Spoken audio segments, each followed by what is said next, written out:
अगर आप चाहते हैं निषाद फिल्म के ऑडियो वीडियो सबसे पहले आप तक पहुंचे, तो इस चैनल को सब्सक्राइब करें और साथ ही बेल आइकन को दबाना ना भूलें।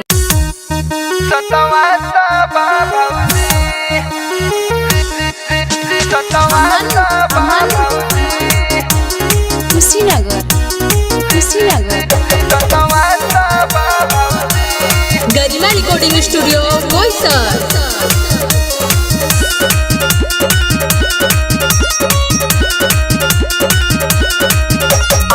हम का देवरुआवेला तू झूठे मुंह बनावेला। अरे ओले हटा ना, का परेशान करता रहा। अब हम का देवरुआवेला तू झूठे मुंह बनावेला। तोहरे चलते मर्द महर में भइल बायल गौजी अलगौजी। अच्छा तो सही सही बतैया। अरे का सही बताई, बोला ना।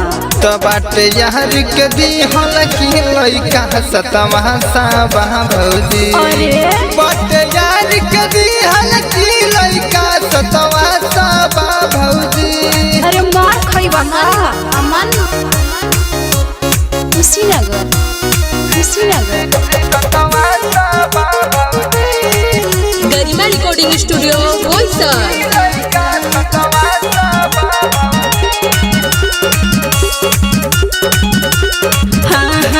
कुछ बाबू शर्म करा, तनिको भगवान से डर। शादी के 7 माह हो गईल, तंदरुस्त लइका भइल। तो होई ना तोहर का।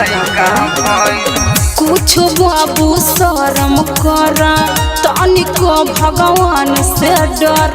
शादी के 7 माह हो गईल, तंदरुस्त लइका भइल। दिहला चढ़ाई पीस पियावत रहला काजू चिरौजी हाजिरौजी।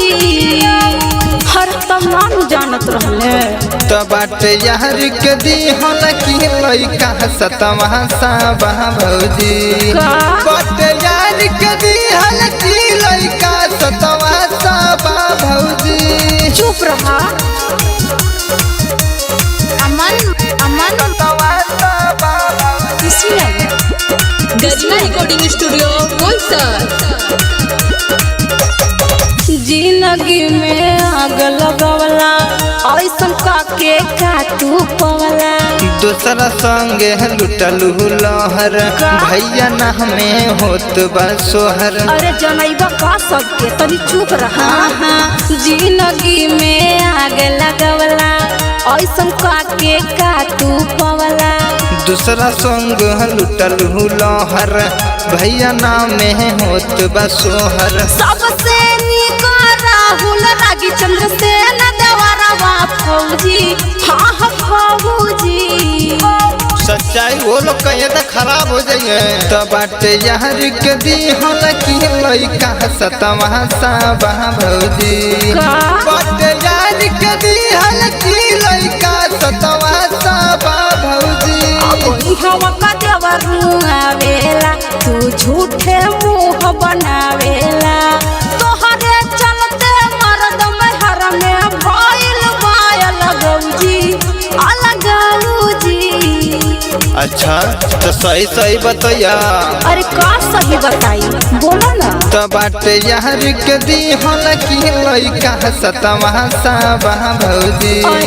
बाटे यार के दी हल की लइका सतवा साबा भौजी। गरिमा रिकॉर्डिंग स्टूडियो बोईसर।